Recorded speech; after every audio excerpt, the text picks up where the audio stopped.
Hola, hola, hola, hola amigos, bienvenidos a un nuevo encuentro, un nuevo jueves de Raíces de Sefarad. Como decimos siempre, con todo lo que pasa en el mundo sefaradí, hoy vamos a descubrir un Toledo distinto, pero ya vamos a llegar al momento de eso. Antes quiero saludar a Lili, que está en otro estudio del Centro Cultural Sefarad.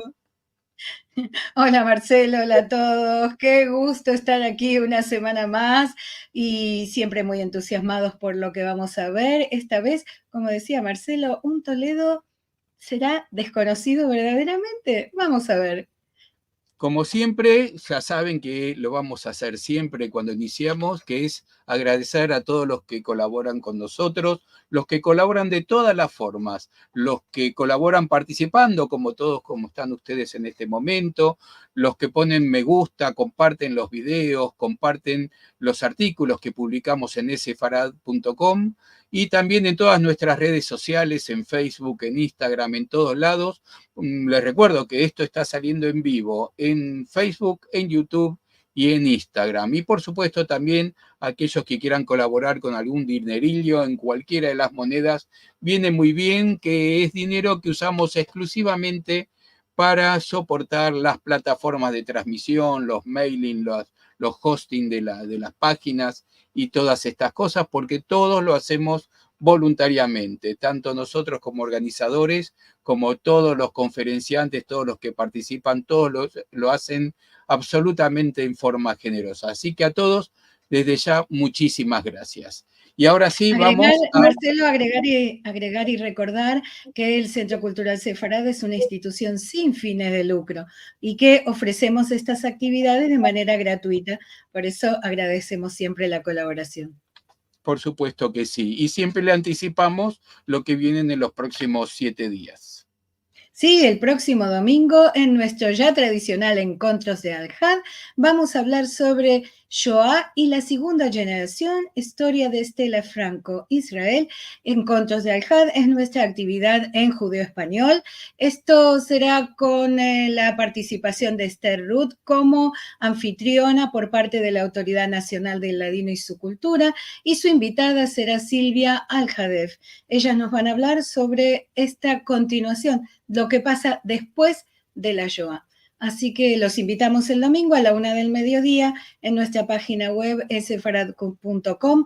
Van a encontrar este mismo anuncio con horas de referencia de diferentes ciudades y países. Claro, porque también es en vivo. Y para el jueves que viene venimos de hablar de Burgos, hoy toca Toledo y vamos a seguir hablando de juderías.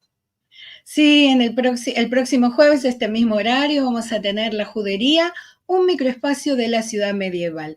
Esto será con Enrique Cantera Montenegro, licenciado y doctor en Historia Medieval. Así que continuaremos hablando de las juderías. Ya tenemos el programa para por lo menos 3 meses hacia adelante. Les cuento, no se ocupen en otra cosa los jueves a la noche a esta hora, porque va a haber encuentros imperdibles.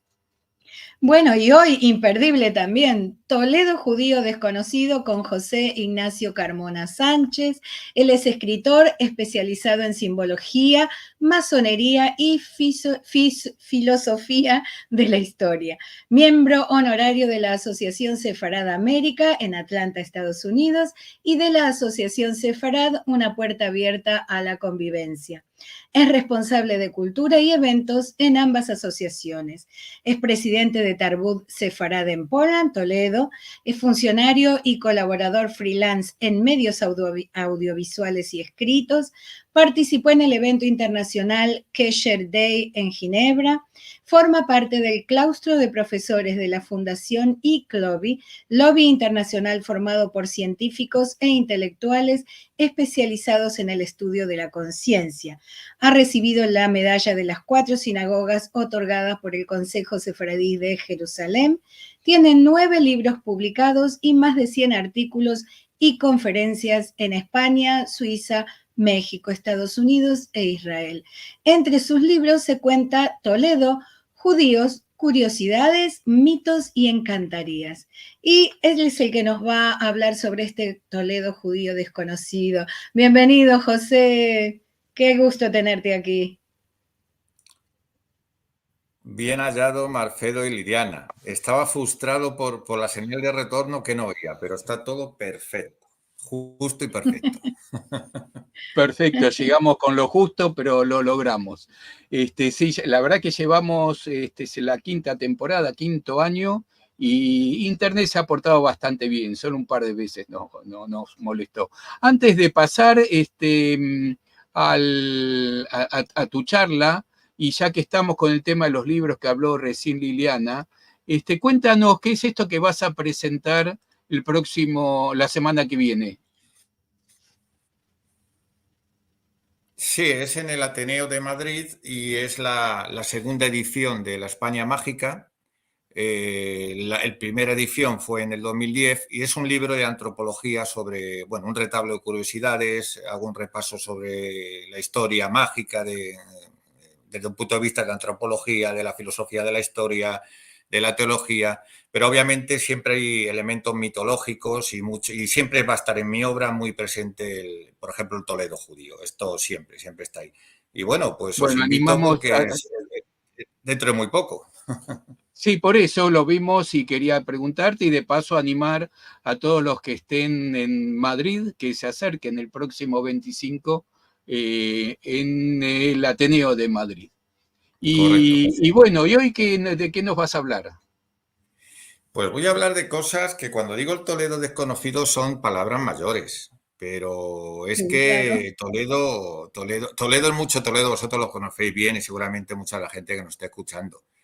Pero Toledo, cuando yo digo desconocido, podemos empezar por hacer un poco un repaso para quien no conozca Toledo, que es difícil, más en nuestra audiencia, y decir que Toledo simplemente ya el nombre pues evoca cierta controversia, porque incluso en las mitologías sabemos que puede provenir, según Garibay, el gran historiador, o por ejemplo Ricardo Lozano, o Arias Montano, el gran bibliotecario del Escorial. En fin, hay muchos eruditos que dan por válido esa crónica o la vara de Judá, Brabanel, etcétera, etcétera, que le dan un origen judío a Toledo, incluso en el nombre, Toledot, generación, Stiltut, digamos, el trajín que trajeron las huestes formando parte de Nabucodonosor ya en la época de la destrucción del templo. Lo que sí está claro que vamos a ceñirnos a la historia, que hay que ser muy escrupulosos y decir que realmente la presencia en Toledo está atestiguada desde el siglo IV por un fragmento de Lucerna. Eso es lo que sabemos. Seguramente sea muy anterior, pero los datos son esos. Perfecto, Podemos hacer un repaso, si quieres, un itinerario. Sí, te decía, porque se ve que escuchas con un poco de retraso, comparto tus imágenes Sí, de retardo, y te escuchamos con sí. atención.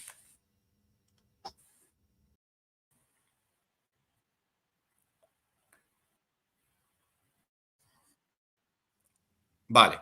Mira, yo lo que estamos viendo ahora, si me sentís de vez en cuando para saber yo que me estaréis escuchando y por supuesto pedir disculpas. Bueno, esto es el cementerio judío de la Horca. Este es un cementerio, hay un texto muy desconocido que vamos a ver a continuación, que es el Amnesicarón o la piedra del recuerdo. Aquí es al extramuros de Toledo y parte de este cementerio judío de la antigua comunidad judía toledana fue donde yo me crié, en la casa donde yo me crié.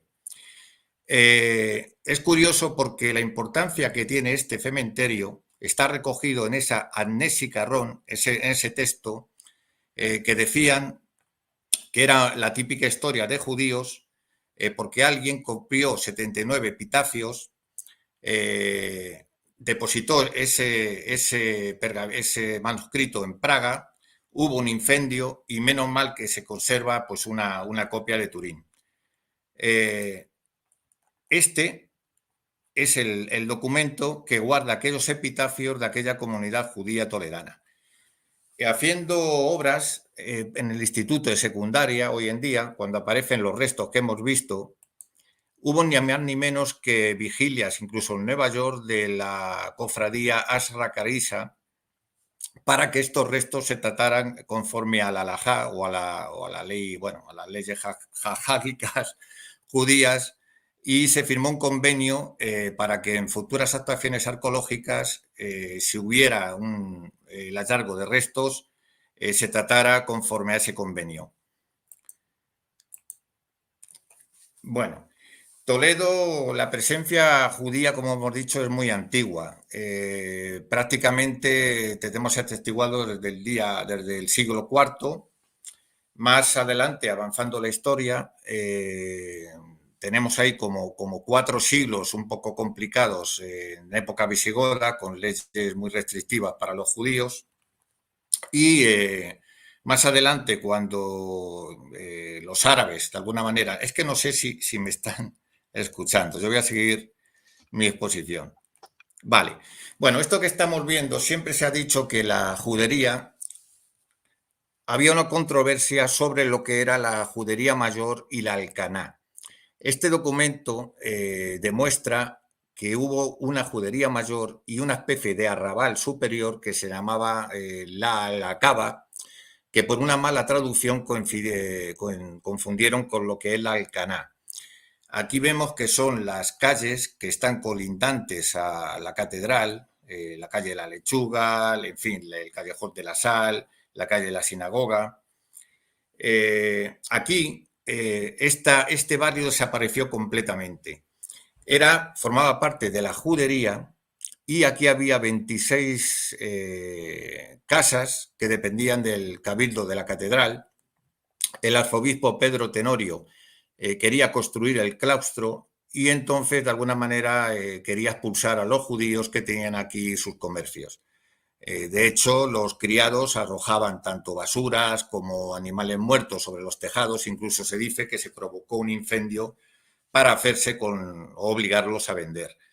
Lo cierto y verdad es que en esta Alcaná lo que sucedió fue en época de los Trastamara, una guerra civil que hubo entre los hermanastros Trastamara.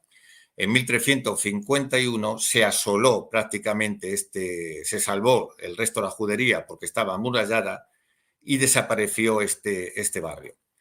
Es curioso porque hoy en día todo el mundo pasa por este lugar sin saber que fue parte de la judería. Y es un lugar donde encontramos en la etimología, pues, o en el callejero, pues cosas tan interesantes como calle de la Sinagoga, calle de la Sal, calle de la Granada, o sea, de muchas connotaciones judías. No solamente eso, tenemos que decir también que la calle de la Sinagoga lo que está diciendo es que hubo una sinagoga. Seguramente algunas fuentes decían que era la sinagoga del Sofer, pero esto no es correcto. Y se basaban en un documento de venta de un judío que se llamaba Fulema, que paga una deuda a una priora, que era hija natural del rey don Pedro, y se ubicaba en lo que es hoy en día la calle de la Sinagoga, que podemos encontrar detrás de la calle de la Granada. A ver, lo interesante también de esta calle, que quiero llegar a ello, es esto. Aquí en la calle de la Trinidad, que forma parte de esta antigua Alcaná desaparecida, vamos a encontrar algo tan curioso hoy en día como es esta Mikvé.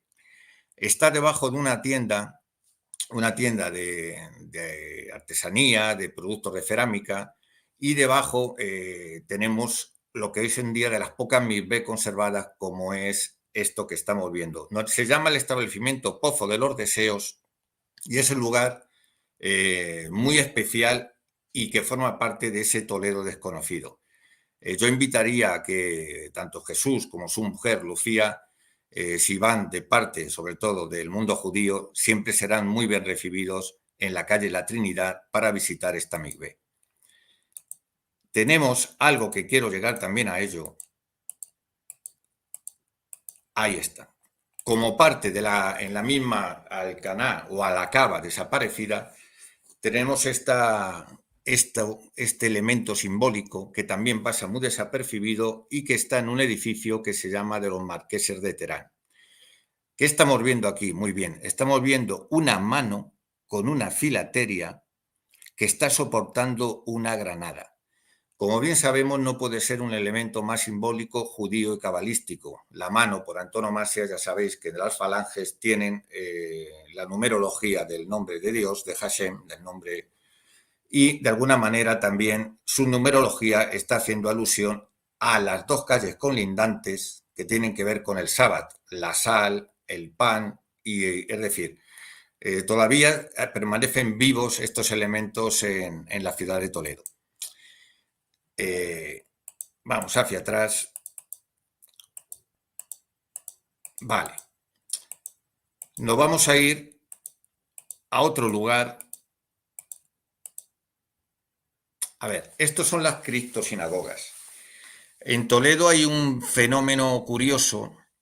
Toledo tiene una orografía muy particular. Es prácticamente hueco. Se interconectan redes subterráneas. Y Pasini, medievalista, estudió, según la fuente griega de los judíos subidos a Grecia, la existencia de lo que él llama o se ha llamado criptosinagogas. Solamente están en Toledo, tienen una conformación octogonal y parece ser que duró durante mucho tiempo el culto judío de una manera oculta en este tipo de construcciones subterráneas que están presentes en Toledo. Decir obviamente,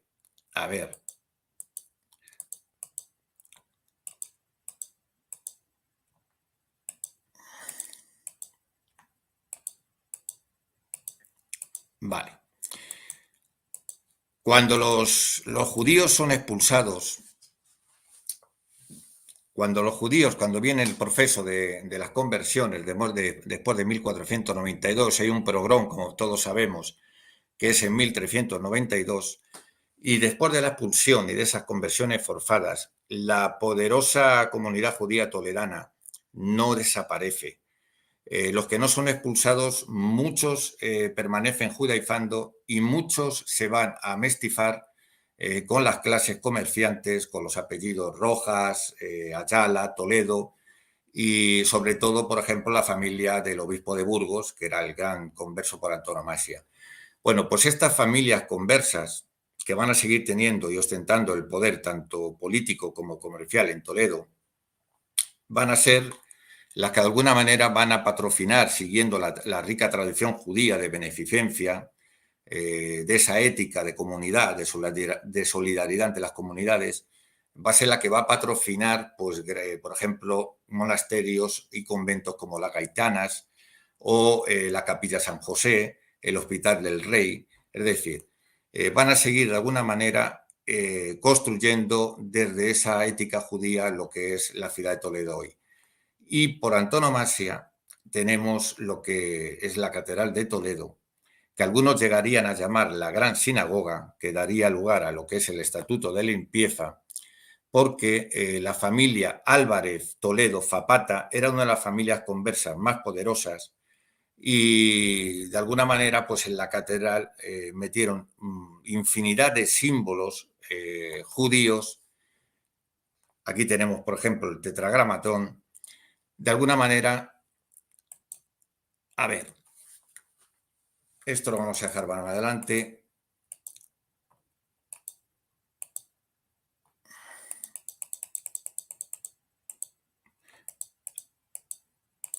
Mira, en Toledo, por ejemplo, tenemos aquí una extrañeza. Cuando entramos por la puerta del reloj, la gente no le ha dado sentido a este extraño cuerno de un animal que cuelga de una de las columnas que te encuentras cuando entras por una de las puertas de la catedral. Este es un elemento que se ha especulado mucho sobre él, pero que seguramente sea un guiño de esa poderosa comunidad conversa que está aludiendo a lo que es la Pascua del Cuerno. Conmemoración al tema de Isaías y el carnero. Y a veces también se ha dicho que este cuerno pueda ser, cuando llegue el final de los tiempos, que vendrá pues el profeta Elías, a tocar ese cuerno para anunciar el comienzo del reino mesánico, el fin de los tiempos. Bueno, pues eso lo tenemos, esas curiosidades las tenemos en la catedral. Pero la parte más importante, que para mí encierra la Catedral de Toledo va a ser esto que vamos a visualizar ahora. A ver, en la Catedral de Toledo, en el antecoro de la Catedral de Toledo, tenemos ni más ni menos que todo el panorama iconográfico del simbólico de la Agadá de Sarajevo, la famosa Agadá de Sarajevo. Decir que las Agadás, como bien sabéis, son el relato del Pesach, de la Pascua judía, que relata el éxodo de los judíos cuando salen de Egipto. Primero, es una tradición hermenéutica, oral, que se transmite en las familias y que después en Alemania empiezan a aparecer textos miniados, textos que se van haciendo cada vez, como la famosa Agadá de Sarajevo, que se inspiran en toda esa iconografía simbólica que va relatando el éxodo y que es una divulgación judía contar de padres a hijos. Bien, lo curioso de este panorama iconográfico que vamos a encontrar en el trascoro de la catedral es, por ejemplo, aquí, cómo Caín mata a Abel. Cómo le mata, se le llama, por ejemplo, el vampiro de la catedral, y lo que le estamos viendo es cómo le muerde la yugular. Esto tiene que ver con el Talmud de Babilonia. Estamos hablando de textos que tienen que ver, o una iconografía muy relacionada con el Foar, con textos apócrifos judíos, con los que son los Targum, que son las traducciones arameas, y hay una hermenéutica y un simbolismo que se trata de alguna manera enseñar a las personas que sepan ver. Cuando estamos hablando de cómo Caín mata a Abel, él había visto, según el Talmud de Babilonia, cómo había degollado con el novillo, cómo el alma le salía por el cuello. Y todo este panorama iconográfico lo tenemos también, figuraros, en la Agadá de Sarajevo, que se refleja en la Catedral de Toledo. Por primera vez se incluye el ciclo de José. El ciclo de José es muy importante para la comunidad conversa toledana. El ciclo de José estuvo reivindicado completamente y continuamente con la comunidad conversa toledana. ¿Por qué? Porque ellos se basaban mucho, como Abraham Cardoso, en Isaías 57, se inspiraban también en el libro de Esther, es decir, no había apostatado, sino jamás se apostata en el mundo judío, y ellos hablaban que el Mesías ben Yosef, que era el precursor del Mesías ben David, de alguna manera ellos hacían un juego de palabras que se llamaba Bajú Jalomel, es decir, herido de muerte, de sagrado, pasará a profano, y ellos verían un sentido oculto en esos textos por los cuales explicaban la expulsión con un pretexto cabalístico que tenía que ver con la redención. La figura de José va a ser completamente siempre muy reivindicada por esas comunidades conversas, judaifantes, y ahí tenemos, por ejemplo, en la Catedral de Toledo, como el ciclo de José está muy relacionado con esta iconografía. Y no solamente eso, tenemos, por ejemplo, algún midrash que solamente se encuentra reflejado en relación al simbolismo de esta iconografía, donde se explica, donde aparece, cosa que no aparece en el resto de las Biblias, cuando se hable el mar Rojo, y van a pasar los judíos, aparece una figura, un faraón con corona. Ese midrash lo que está hablando es de que el rey lo que hace es reconocer en ese momento la unicidad y el poder de Yahvé, el rey, el Dios de los judíos. Esto solamente sucede en este texto. ¿Y por qué lo hacen los judíos toledanos, judíos conversos? Lo hacen porque de alguna manera están reivindicando un paralelismo entre la expulsión y lo que sucede con los hechos del Éxodo. En muchas de las tábicas de las casas toledanas, cuando se ha hecho obra, vamos a encontrar unos pergaminos, unos rollos de la Torá, y muchos rollos que hacen alusión a lo que es el canto de Elín, Mosés, camino de Elín. ¿Por qué? Porque de alguna manera están reivindicando, es un tributo a la fe judaica que jamás se está perdiendo, aunque se esté haciendo de manera oculta una especie de ficción de conversión. Vamos a ver.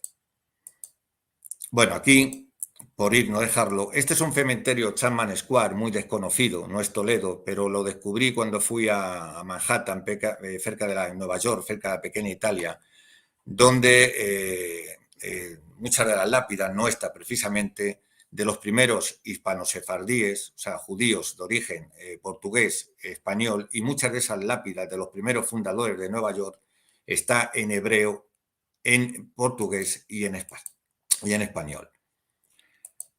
Bueno, a este texto, yo no sé si me estáis escuchando o si estoy hablando solo, pero si estoy hablando solo, bendito Perfectamente, Baruch José Hashem. Ignacio. Bueno, este tema, este es un tapiz muy importante. Para mí es lo más importante que quería contaros yo esta noche. Es una lástima con estas interrupciones, pero creo que me vais a entender y va a merecer la pena. Mirad, en el callejón del abogado, que no pertenece a la judería, pero que está cerca de la calle de Alfileritos, para que la gente se sitúe en la plaza de San Vicente, hay un tapiz tan curioso como este que vamos a ver, que estamos viendo, y os puedo asegurar que es en primicia. Este tapiz es más importante de lo que pensamos. Aquí, haciendo unas obras, esa casa pertenecía a un personaje principal, detrás de un convento de clarisas, que son las que compran esta casa, y al hacer obra, recientemente, en época muy moderna, aparece en una tábica unos extraños caracteres cúficos que dicen: aquí vivió el que sabe la magia. No solamente eso, aparece un rollo que, desgraciadamente, en contacto con el aire, se deshace y desaparece. También aparece una serie de discos alados y realmente al seguir haciendo obra aparece este tapiz. Este tapiz fue estudiado. Yo siempre digo que seguramente si fuera Estados Unidos ya hubieran hecho una película porque tiene todos los ingredientes.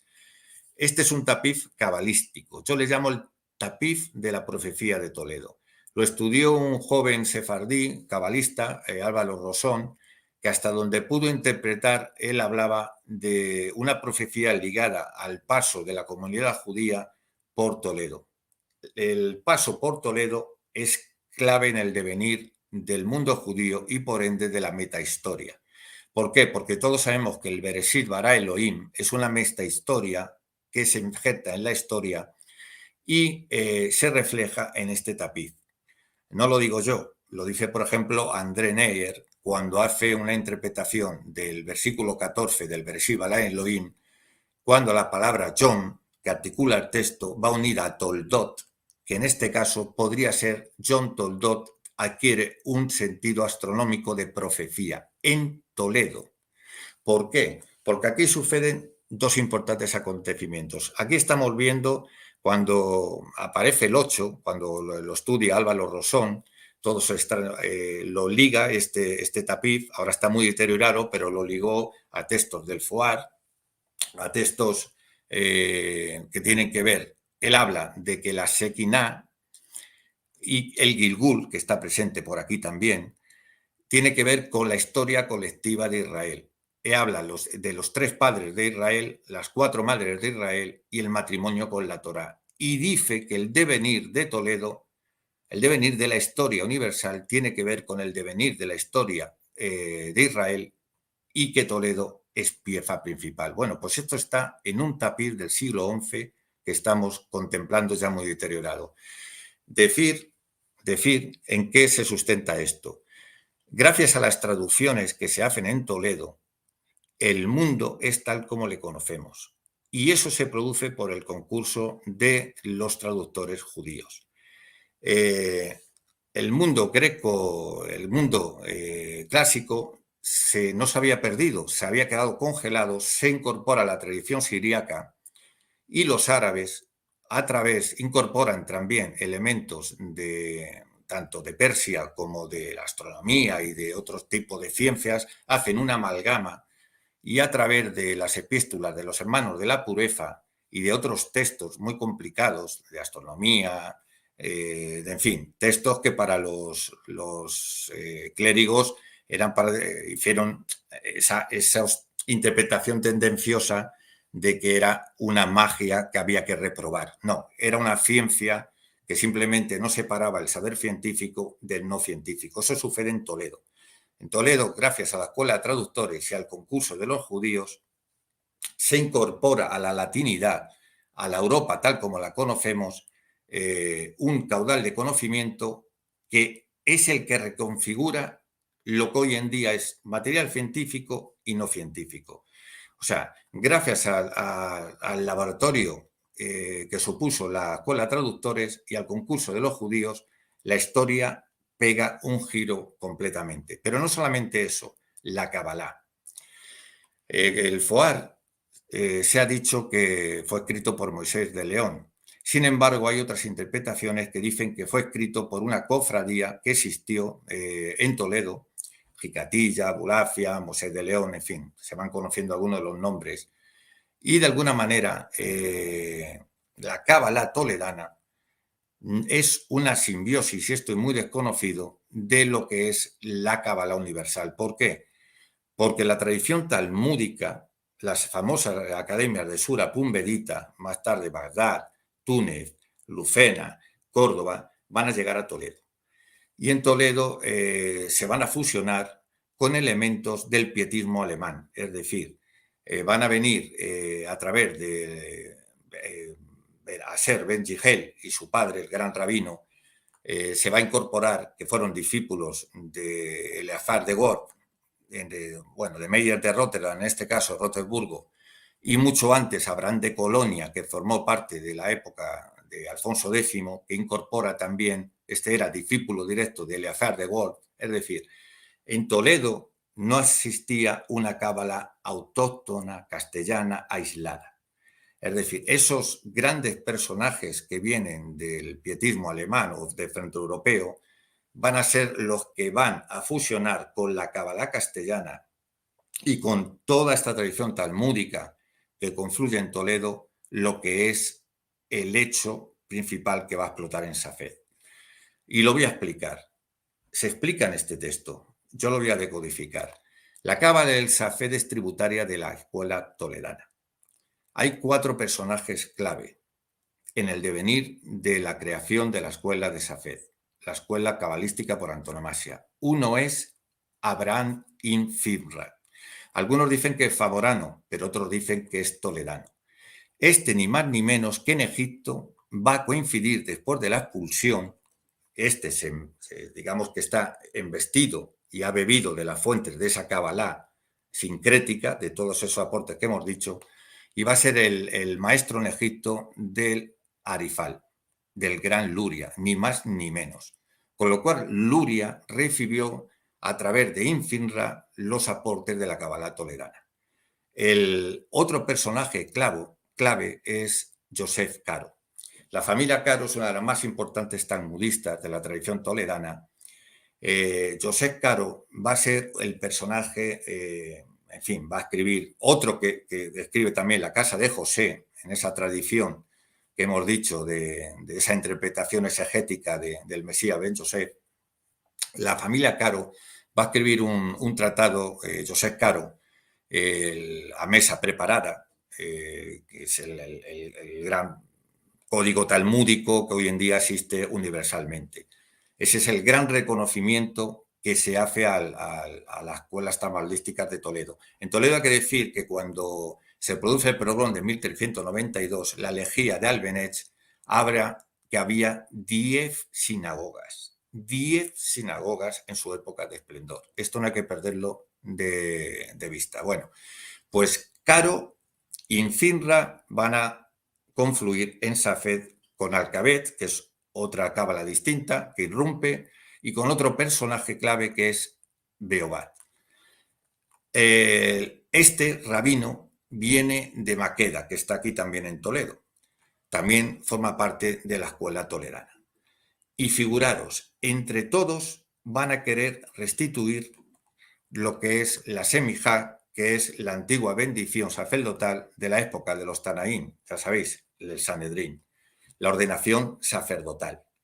Es tal el reconocimiento que se hace a este rabino, que se apoya en Infinra, que es el maestro de Arifal, que se apoya en Joseph Caro y se apoya en la tradición toledana, que se le va a reconocer universalmente como el único depositario de la época de los Tanaín que puede seguir ordenando. Estas son palabras mayores. Ese reconocimiento que se hace universalmente a la figura de este rabino toledano es por todo lo que estamos hablando, porque en Toledo es el depositario de todo ese conocimiento, caudal de conocimiento que va a confluir y que se va a expandir por el mundo hebreo y que la Cábala existe tal como la conocemos gracias a estos personajes. No solamente eso, sabéis que la comunidad que se llama astoledana, es decir, los judíos van a Portugal, luego van a Ámsterdam, se va a producir otro acontecimiento que es, por ejemplo, crean redes de familia y negocio, están muy influenciados por lo que es la ética también típica del mundo judío. Los primeros textos en economía van a ser, por ejemplo, están escritos en español antiguo, en Confusión de Confusiones, que es el primer libro de bolsa que existe, lo escribieron los judíos de la comunidad de Ámsterdam. No solamente eso, cuando se descubre, viene la época de las expansiones comerciales, ellos han llegado a un acuerdo, digamos, a una emancipación histórica que va a ser muy importante en la configuración de la historia tal como la conocemos.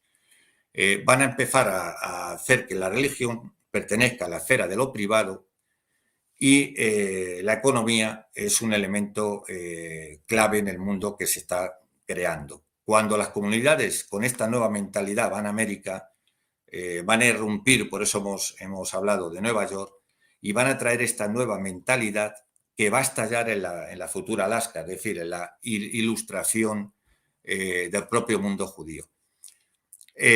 Todo esto sucede en Toledo. De hecho, hay un elemento clave de todo este ideario, de todo este sustrato que no se puede perder, que es el tema de la Escuela de Salamanca. La Escuela de Salamanca, mucho antes que la Revolución Francesa, mucho antes que la Revolución Americana, va a ser una escuela emancipadora, humanista, que en América va a propiciar el mestizaje, va a propiciar el que no haya conquistados y conquistadores, sino que de alguna manera todos tengan una especie de derechos humanos mucho antes, ya digo, que de lo que nos han vendido. Y esto tiene que ver con la Escuela de Salamanca, que estaba de alguna manera liderada por conversos como Tomás de Vitoria. Esto hay que hacerle tributo. A ver.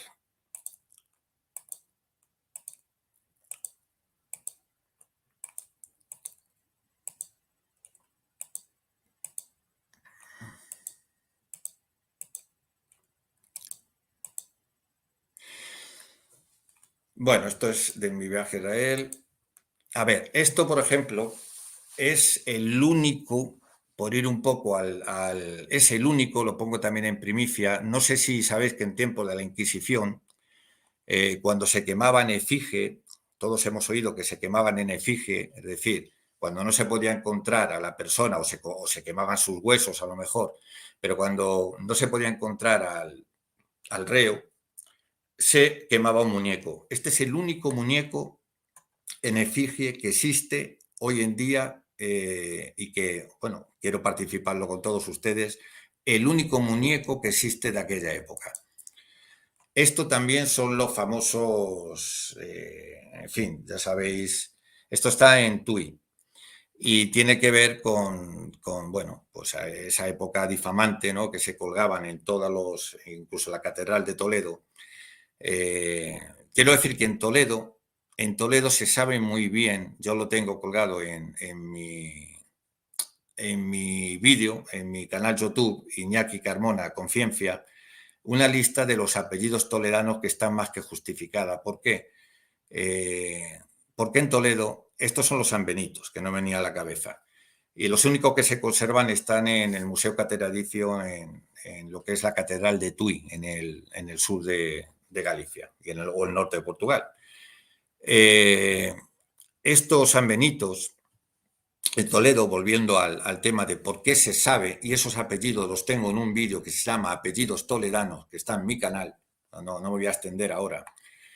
Se sabe muy bien en Toledo los apellidos de origen converso y a cuáles mudan cuando se cristianizan. O sea, están mejor historiados que en ningún otro lugar. Lo sabemos gracias a las listas de habilitados de la Inquisición, a los profesos de la Inquisición, a la lista de Sebastián Orozco, que es un historiador que recopila de la catedral hasta 1538, que estaban en la catedral todos estos lienzos difamantes, ¿no? Con los apellidos de los famosos judaizantes, por eso mudan, porque se llaman a las parroquias y ellos, claro, querían hacer vida nueva.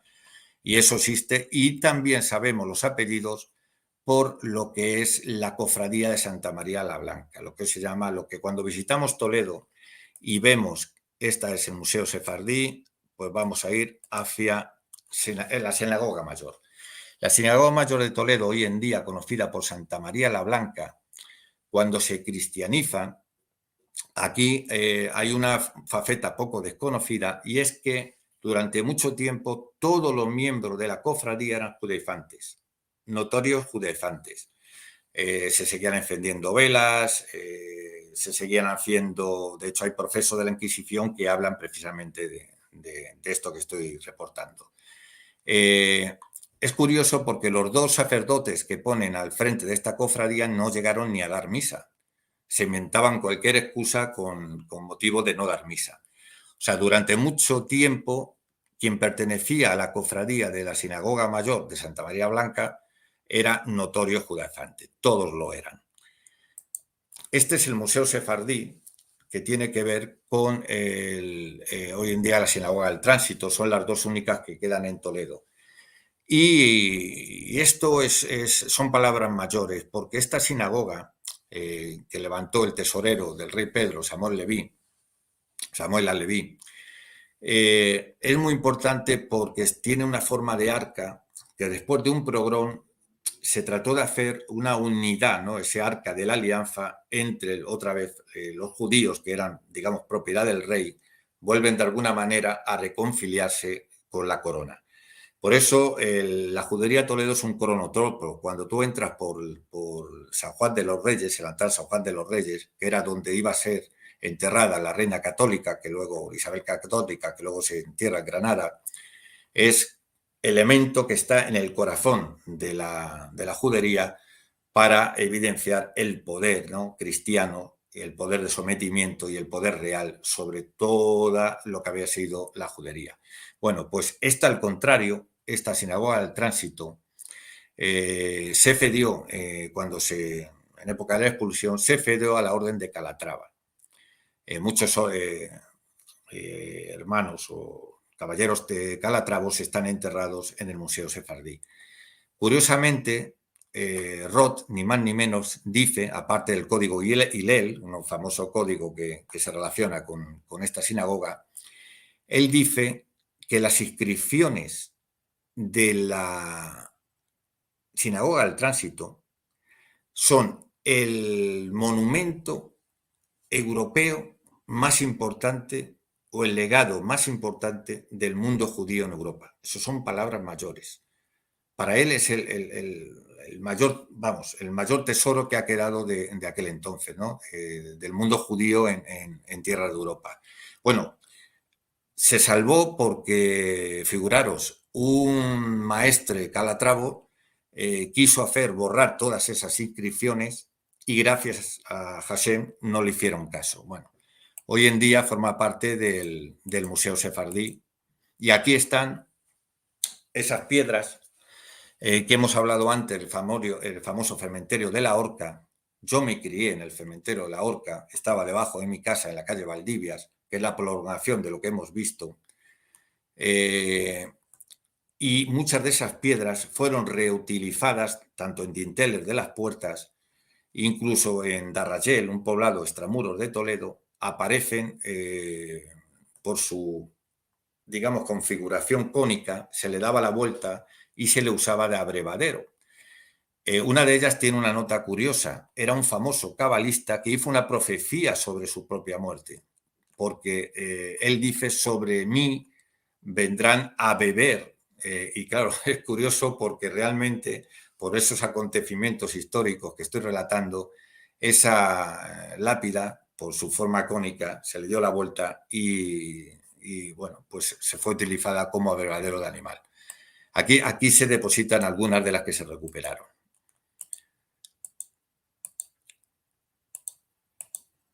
Bueno, es el cementerio de la Horca. Decir también que los enterramientos judíos en Toledo tienen una configuración típica, que es enterramiento en lucillo, es decir, es una especie de tejadillo, de una especie de semibóveda que cubre a la persona cuando se le entierra. Es increíble porque, ya digo, hoy en día la cofradía Jarra Kadisa, cuando aparecieron estos restos, o sea, la relevancia que tenía para ellos a nivel, y está todavía vigente, ¿no?, en todo el mundo judío, es que estos hombres santos son, de alguna manera, su memoria no ha quedado en el olvido de lo que construyeron, que lo hemos visto reflejado en ese tapiz. Yo decir que en esa casa, que también formaba parte de este cementerio, mi abuela venía de una pequeña zona que está proyectándose hacia La Mancha. Fue una zona que fue una tierra de nadie, donde se refugiaron. Hay una famosa familia que está historiada, se llama la familia de los Mora, que siguieron judaizando hasta 1700 y algo, o sea, una barbaridad.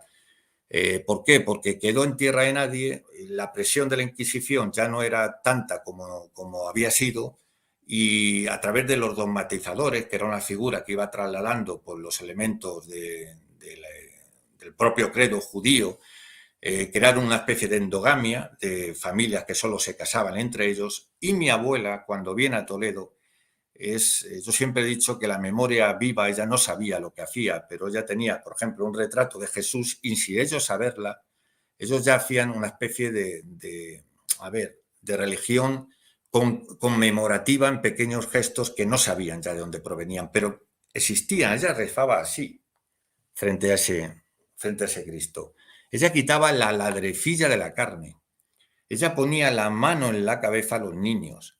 Besaba las puertas al salir, porque, figuraros bien, una de las cosas notorias que hacían, por ejemplo, las comunidades conversas, era que disfrazaban mucho sus creencias. Por ejemplo, se llamaba también que a los pies de la Virgen se escondían muchas mezufás que se besaban al salir y entrar de las puertas.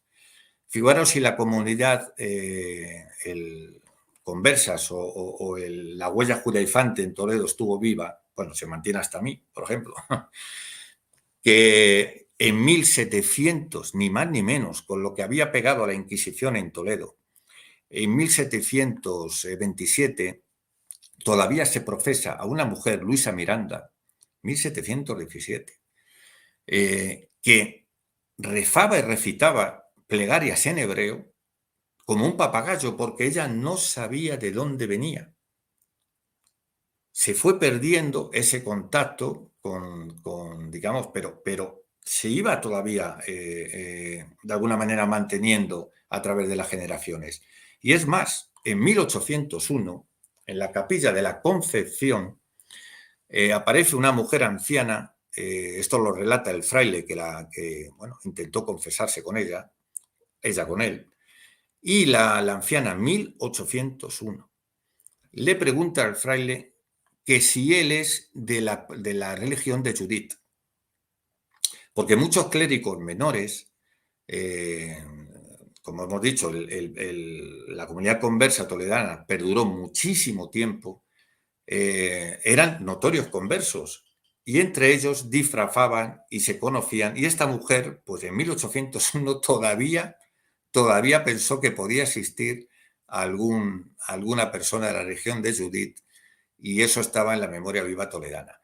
Figuraros si era importante la huella conversa en Toledo, que, por ejemplo, en el monasterio de las Islas, que está hoy donde se ubica la Academia de Toledo, que hubiera sido el emplazamiento del Escorial. Allí estaban los frailes jerónimos, que era una orden que recibía muchos conversos porque era una orden muy ilustrada. Bueno, pues ahí se celebraban las cabañuelas, la fiesta de las cabañuelas. El prior del convento era un personaje de una familia principal, de esta que había mestizado, pero que era todavía judaizante, el propio prior. Y se dividió la comunidad de tal manera que al final llegaron a las manos. Se pegaron los cristianos viejos con los cristianos nuevos. Se cuenta una anécdota muy curiosa de este prior, que cuando iba a dar misa y cuando iba a consagrar, él decía, se daba la vuelta y no consagraba. Él decía, chus periquete, que te mira la gente. O sea, ese tipo de notas curiosas que vamos a encontrar en Toledo, como hemos dicho, en este Toledo maravilloso, ahí vemos raíces judías, y los elementos, como hemos dicho, la cábala. Yo os invitaría aquí, en la calle de la Trinidad, está cerca de la calle del Hombre de Palo, de todo eso, lo que es la antigua Alcalá, a ir a la Mikvé de mi amigo Jesús y Lucía. Este es un lugar que todavía tiene esa impronta judía. Os voy a decir una cosa. En Isaías 29:3 y el Efear de Worf, en el hasidismo y en muchos textos que luego vienen a Toledo, y bueno, había textos cabalísticos que son muy desconocidos, que no voy a hablar ahora, que circulaban a nivel popular. Uno de los ritos de iniciación de la transmisión del nombre se llamaba, de alguna manera se transmitía el nombre, él decía que el nombre de Dios está sobre las aguas. Y el rito consistía en que el rabino, con su discípulo aventajado, se metía hasta los tobillos en el agua, en la mikvé, hacían purificaciones, hacían una serie de bendiciones, y luego viene en la sinagoga frente a un depósito pequeño de agua que simbolizaba esa mikvé, o bien en su casa particular igual, se transmitía el nombre secreto. Era una ceremonia de cabalística que el Efar de Worf y el hasidismo, pero que también estaba en Toledo. Quiero decir, porque todos estos elementos de la cábala toledana, hoy este no es un lugar turístico, este es un lugar donde mi buen amigo Jesús, que no es judío, pero tiene esa consideración que los personajes no judíos, hay una fuerza que viene de arriba, los coloca y los sitúa en sitios que vienen a cumplir una función sagrada, y él es consciente de que no quiere que este lugar se convierta forme parte de ningún itinerario turístico, para preservar la naturaleza de este lugar. Yo he dado aquí charlas privadas sobre Kabbalah, he llevado a algunos grupos judíos, y los judíos que me están escuchando, y no judíos, cualquier persona que vaya a visitar este lugar, esta mikvé, que hoy en día se llama Pozo de los Deseos, se va a dar cuenta de que está en un lugar donde posiblemente, imaginaros, muchos de las comunidades santas y de los hombres santos que conformaron esta historia universal del pueblo judío, imaginaros que pudieron interaccionar con este lugar. A mí me parece increíble, ¿no? Que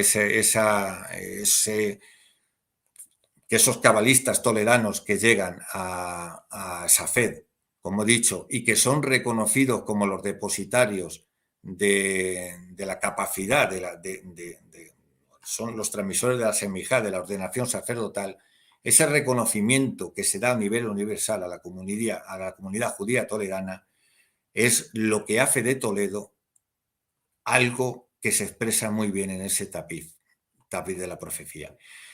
Yo invitaría a otra charla con menos dificultades técnicas, porque me temo, quiero decir, para terminar, la Gada de Sarajevo. La Gada de Sarajevo, figuraros la importancia que tiene la Gada de Sarajevo, que tengo que deciros que es un texto que tiene una historia muy particular. De Barcelona va a Venecia, acaba en Sarajevo, y los alemanes sabían de su importancia hermenéutica y simbólica, era un tesoro, y fue perseguida con encono por un general alemán, pero a este, cuando llega al museo, le engañan y le dice que un coronel había ido el día anterior y se había llevado este texto. Realmente La historia bonita es que el imán de la comunidad de Bosnia había ocultado en un escalón de la mezquita este texto.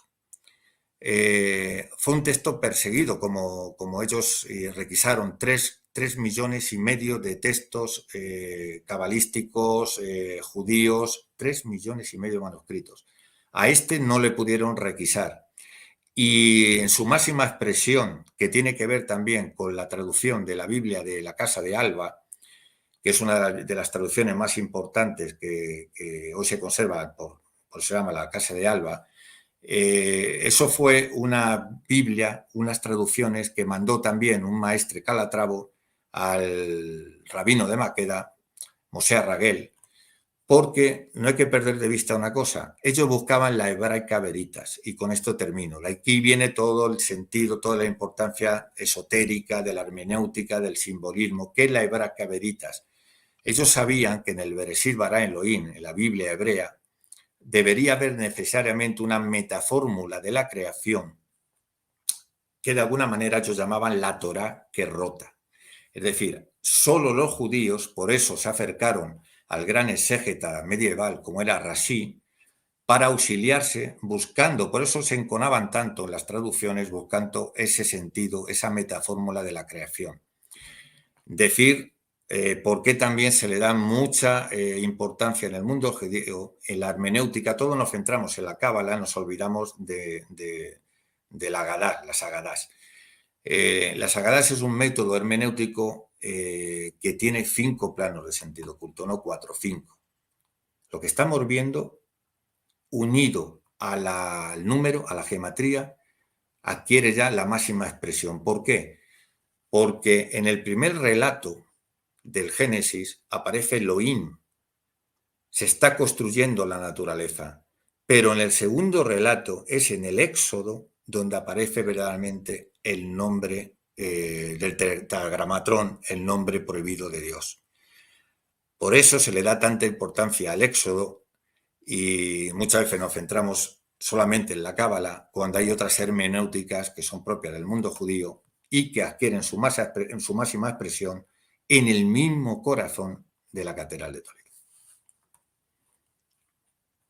Excelente cierre, Iñaki. Realmente, si la idea era sorprendernos, nos ha sorprendido.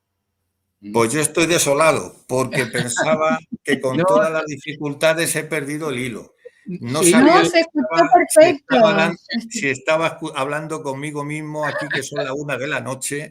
Se escuchó y se vio perfecto. Ahora vas a ver con los comentarios que hay, que lo mismo que te estamos diciendo lo van a decir el resto de los oyentes. Realmente se escuchó y se vio perfectamente todo, salvando esos primeros minutos.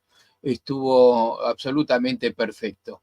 Pero antes de ir a los comentarios de la gente, quiero que me cuentes qué es esto.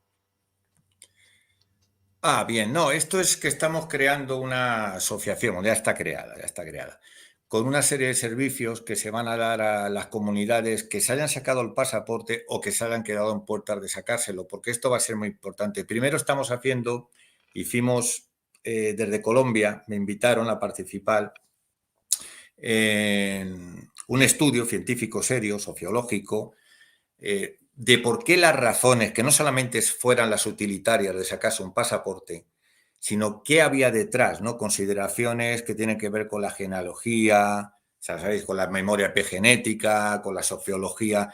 ¿Qué invita? ¿Por qué? Porque la memoria judía, la identidad judía no se puede borrar por mucho que te la intenten borrar, como hemos visto. O sea, hay patrones que se arrastran y que quedan en el inconsciente porque te cuenta que es una identidad muy acusada. El ser judío no es una religión, todos lo sabéis, es una forma de vida que afecta a todos los campos y los órdenes de la vida del ser humano. Entonces, eso borrarlo ni 1, ni 2, ni 3 generaciones. Y queríamos extraer, a través de una encuesta, qué patrones característicos podía encontrarse en esas comunidades que se han sacado el pasaporte. Pero se ocurrió una idea que era ¿por qué no ofrecer una cartera de servicios? Me asocié con yo y mis socias colombianas, mexicanos, en fin. Vamos a darle sentido a ese pasaporte. Y vamos a ver el sentido en el sentido de uno de los mejores consultores estratégicos y especializado en lobby que hay en España, que nos dé esos servicios que ellos mismos demandan a nivel práctico y a nivel también cultural, histórico, hacer una serie de actividades y creamos una asociación que sea la que de alguna manera pivote sobre esta idea, que va a ser este foro hispano-sefardí, foro iberoamericano hispano-sefardí, no recuerdo ahora el nombre, lo estamos registrando, y yo invito a que quien quiera escriba aquí primero para participar en esa encuesta que tiene que ver, seguramente sea más que un libro, un documental, se está trabajando ya sobre eso, que explique de alguna manera los motivos de por qué la gente se ha sacado el pasaporte, que no sean simplemente motivos utilitarios. Y luego, después de todo ese relato muy personal, y ahí se van a contar muchas intrahistorias familiares que van a ser muy bonitas y que seguramente pues, a la gente le sorprenda, pues vertebrar una asociación. Y vertebrar una asociación que le dé sentido, porque hay mucha gente que se ha sacado el pasaporte o se ha quedado en puertas, y yo siempre dije que esa masa crítica solo puede tener músculos si está agrupada y no de una manera testimonial. Es decir, si queremos seguir consiguiendo que las autoridades vuelvan a abrir el proceso de sacar nacionalidades, si queremos crear concursos o convenios con universidades para que se hagan actividades y no sé qué, hay que vertebrar eso y hay que darle un sentido y la unión hace la fuerza. Y yo para mí pienso que todo el mundo sefardí, cuando digo sefardí, lo digo porque hay una cosa que también yo enfatizaba mucho en este proyecto, es que hay gente que se ha sacado el pasaporte y es judía, y hay gente que se ha sacado el pasaporte, a lo mejor es agnóstica, o no tiene creencia, o no quiere, bueno, pues también es lícito que le vamos a dar una identidad común que es la de sefardí. O sea, y cada uno que luego coja el camino que uno quiera, pero que juntos hacemos la fuerza. Y la única manera de hacerlo es a través de reunir a estas 78.000 personas que se han sacado el pasaporte. ¿eh? Esta, esta encuesta que han hecho la vamos a estar poniendo este fin de semana en la web para que la gente pueda acceder. O sea que a partir del lunes ya la van a encontrar ahí para hacer la respuesta. Muchas gracias. Bueno, vamos a los comentarios y si hay alguna pregunta te vamos a pedir que seas breve en la respuesta, porque hay alguna por ahí que da para hablar muchas horas, pero ya las vamos a ver. Lili. Sí, Daniel Cavazos que nos dice buenas tardes, buenas noches, ya listo para ver el programa de hoy, saludos. Alan Carciente, buenas tardes desde Caracas, yo estuve en Toledo en 1976. Y Adrián Toro Quintero nos dice, Shalom para vuestras mercedes, saludos fraternales, él está en Colombia, el tema de hoy imperdible, Toledo después de Jerusalén. Digamos que nosotros hemos estado decenas de veces en Toledo y ahora hay que volver porque hay cosas que no hemos visto. Saludos que manda Encarnación Marcos Alarcón, buenas noches a todos. Salteo la parte donde nos alentaban a seguir probando con el tema de la señal ahí sigue. Patricia Núñez que dice buenas tardes desde Argentina. Bueno, Mónica Munevar, que nos decía que se te escuchaba bien, pero tú no nos escuchabas. Raquel Scheinfeld, excelente charla, saludos a todos desde nuestra querida Sefarad, Villanueva de la Cañada, a las afueras de Madrid. Gracias, Rachel, que estás despierta.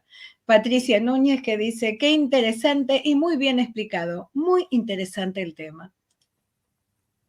Oscar García Saldaña, buenas tardes, saludos desde San Antonio. Hace un mes estuve en Toledo y tuve la oportunidad de ir a una casa donde venden cerámica y bajar unos 2 niveles. Los techos de ladrillo eran similares a la foto que mostró. Muy interesante. Roxana Saldaña, que dice Shalom desde Recife, Pernambuco, en Brasil. Everardo Treviño Garza dice Shalom desde Monterrey, México, interesante tema. Permitime, Lili, decirle a Roxana que nosotros estamos planeando un viaje a Recife para hacer una cobertura sobre, bueno, lo que es la sinagoga más antigua de América. Te vamos a pedir si nos escribes a sfarad@sfarad.com. Necesitamos hacer contacto contigo. Bravo. Esto lo Aquí, publicamos Marcelo, nosotros. sí, lo publicamos nosotros sobre los San Benitos de Tuy, que tuvimos oportunidad de ver y de conocer de la mano de su descubridor. Sí, estaba yo por ahí, estaba mirando las fotos. Acá está. Ahí está, de los San Benitos. Y por ahí estamos nosotros con ellos. Sí. Eh, Bueno, vamos a seguir con los mensajes. Enhorabuena, Iñaki, muchas gracias por tu divulgación. Radio Internacional TV, pero no sabemos su nombre. Adrián, que nos dice si podrías repetir en cuál canal podrían encontrar los apellidos conversos de los Toledot. Este es el canal de YouTube de José Ignacio. Igual bien. si ponen José Ignacio Carmona, Sí. lo van a encontrar en YouTube enseguida. Bien. Déjame volver a los comentarios. Aquí. Daniel Cavazos que dice, en el norte de México es muy común la endogamia, para nosotros es un hecho normal y la seguimos practicando. Marina Siegel que dice, increíble charla. El formulario lo vamos a poner el enlace para este fin de semana. A lo mejor llegamos mañana, pero seguro el lunes lo van a encontrar en sfarad.com. Bernard Baena, muy interesante para todos y en especial para mí, que llevo con orgullo el nombre toledano. Porque acá lo dice. Bernard Toledano Baena. Ahí está, sí, Encarnación Marcos Alarcón, muchas gracias por esta invitación. Por la encuesta ya les dije que va a estar el fin de semana. Adrián que dice, mis ancestros sefarditas provenían de Toledo. No puedo partir de este mundo sin visitar Toledo. Gracias a todas y todos por esta brillante exposición y Shabbat Shalom. Y Everardo que nos dice, gran proyecto, la vertebración del mundo sefaradí de la diáspora retornando a Sefarad. Buenos días, genial charla como siempre. Me gustaría conocer más los orígenes judíos y carpetanos de Toledo. ¿Qué opinan de la teoría de que Toledo fue fundada por judíos? Bueno, al comienzo dijo Iñaki unas palabras sobre esto. De todas formas, hay que volver a ver el video. Dentro de unas semanas vamos a tener una charla donde algo de esto se va a hablar también. Daniel Nahmod, muy linda charla. Estuve en la Mikve. Quise subir al chat una foto. Roberto Junior, buenazo, saludos desde Itagüí, Brasil. Joaquín Delgado, buenos días, genial charla como siempre. Me gustaría saber qué opinan de la teoría sobre la fundación de Toledo a mano de los judíos poco después de la destrucción del primer templo. Vamos a tener que dedicarle un programa especialmente a ese tema, me parece. Sí. Alberto, claro, yo preguntaba antes quién era. Alberto Atanes, amigo de Iñaki, lo hemos entrevistado varias veces. Bueno, saludos, Alberto. Heli Energy, tampoco sé si tiene el nombre. Saludos desde el monasterio de Casalla en Sevilla. Gracias, Iñaki, por compartir todo tu conocimiento y sabiduría. Y también había una pregunta de Instagram que preguntaban si existe alguna conexión entre judíos sefaradíes que se fueron a vivir a las Américas y los masones, si quizás eran judíos conversos. ¿Quieres que aborde eso? Es muy largo. ¿Preparamos otra charla, otra fecha? Sí. Bueno, y no hay más. Esto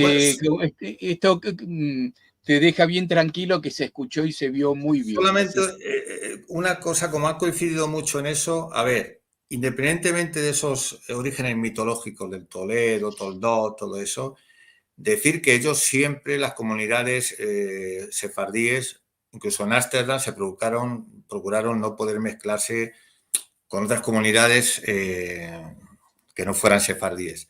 Y de hecho, el primer estatuto limpieza no es el que se hace para que los conversos no puedan llegar a altos créditos en la catedral, todo eso que surgió, sino se hace en un documento de 1313 de Barcelona, que acredita precisamente dentro de una comunidad sefardí que para matrimoniar dos hermanos tenían que demostrar todos sus ancestros que eran sefardíes. Esto es curioso, porque ellos siempre pensaron que vienen de las tribus de Benjamín y Judá y que vienen del segundo y tercer recinto del templo de lo que fue entonces la Jerusalén de entonces. Y siempre firmaron con unas letras que eran Samet Tes, Sefardí Taor, que era sefardí puro. Esto es muy desconocido, porque ellos tenían siempre ese ideal aristocrático de pertenencia y de no olvidar sus orígenes. Y esto, Isaac Nabón lo relata, que fue presidente de Israel. Él relata que en su niñez todavía existía ese pozo, porque cuando a su casa le visitaba un niño, otro niño, su familia decía, cuando no era sefardí, decía, te ha visitado como si fuera un extraño. Decía, te ha visitado, pero cuando era un niño sefardí sí que todavía seguían. Fíjate, en época de Isaac Nabón, con ese credo que fue arrastrado durante siglos. Y por eso lo quería matizar por el tema de que siempre en Toledo pensaban que eran de las tribus de Benjamín y Judá, siempre. Bueno, gracias a todos los que se quedaron, porque nos extendimos un poquito más compensando el tiempo del principio. Gracias, Iñaki, por tu sabiduría, por dedicar tu tiempo a estas investigaciones, por darlo a conocer y alimentarnos con todo esto. Parecía que se sabía todo de Toledo, que estaba todo acabado. Sabíamos que era importante, pero evidentemente todavía hay mucho para crecer. Bueno, pues eso, yo daros las gracias y vuelvo a decir lo mismo, que la gente piensa no que me haya perdido en el relato, sino que en un momento dado pensaba que estaba hablando solo, que no había señal y lógicamente no he construido un relato, he ido improvisando un relato porque pensaba, digo, lo siento porque me merece mucho respeto lo que vosotros hacéis. Está perfecto. Y lo que la gente, muy bien, muy bien. No, y si quedó algo, nos los cuentas personalmente tomando una caña en la plaza de Toledo, compartiendo un mazapán. Eso perfecto. Eso cuando queráis. Bienvenido. Bueno, muchísimas gracias también por quedarte hasta tan tarde. Nosotros nos vamos, les contamos que el próximo domingo, ahora dentro de unos días, unos pocos días, vamos a tener nuestros encuentros de Al-Had, nuestra actividad en judeo español, en el que vamos a hablar de la Shoah y la segunda generación, historia de Estela Franco Israel. Esto será con Esther Ruth y Silvia Al-Hadef, que nos van a contar sobre este tema en ladino, en judeo español. El próximo jueves vamos a hablar sobre la judería, un microespacio de la ciudad medieval, con Enrique Cantera Montenegro, licenciado y doctor en Historia Medieval. Y nos vamos, los esperamos el domingo, el jueves. Todo momento van a encontrar temas nuevos en sfarad.com, ya está Mafalda en ladino, hay sopa de letras en ladino y un montón de notas. Todos los días hay notas nuevas de algún tema relacionado con el mundo sefaradí. Hasta la próxima. Chao. Adiós.